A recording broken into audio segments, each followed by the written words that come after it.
Hey everybody, welcome back to SoundWater Tech. I'd like to share a new feature that we've added to our Flow Computer.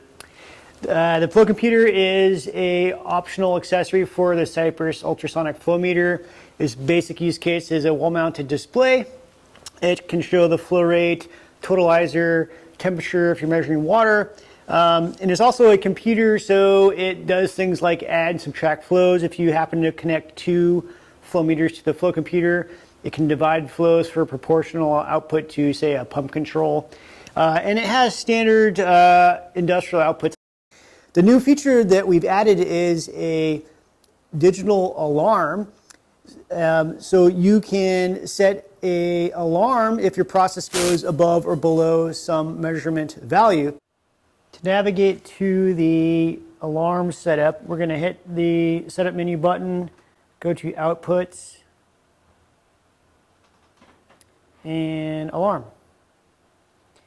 And so you have to be sure the alarm is enabled. You just hit this checkbox. And then by default, it's going to take the data from flow meter A. Now, remember again, this is a Flow Computer, so you could have one or two flow meters wired up to this, which we call flow meter A or B.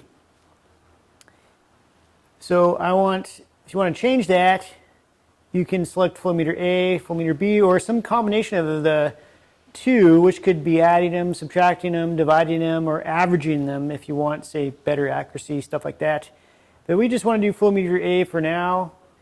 And okay, the measurement defaults to flow rate, but you could choose from any of these. So flow rate, velocity, temperature, or speed of sound, or signal loss. This is an indicator of a change in the process liquid. But we're just going to use flow rate for this example. Okay, and then you have to set a high trigger and a low trigger level. So what is that? Well, a trigger is the threshold at which if your measurement crosses that value, then the alarm will set. So here we've set 250. So I can, change this to whatever, and the units are here, gallons per minute for this case. You can change the units if you want. So I'm just going to do, 500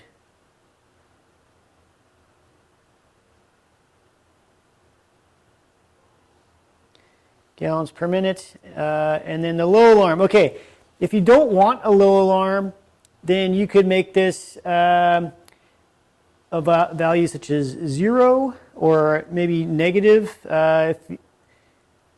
So make it something you'll never come across. So in this case, maybe, negative 500 gallons per minute. Maybe that'll never happen, so you don't have to worry about the low alarm setting off. If you do want a low alarm, say you want your process to go between 100 gallons a minute and 500 gallons a minute, then I would change this to enable it to, say, 100 gallons per minute. Okay, so now my alarm's going to set if I go below 100 gallons per minute or if I go above 500 gallons per minute. So we're working sort of in this window. And again, if you don't want a low level, just set this value to something that you would never encounter, like negative 500 gallons per minute, something like that. Okay, so I'm going to hit done, done, and done. And now my alarm is running. So as soon as this value exceeds 500 gallons per minute or goes below 100, then my alarm will set. Thanks for watching. If you'd like to learn more, give us a call or check us out at soundwatertech.com.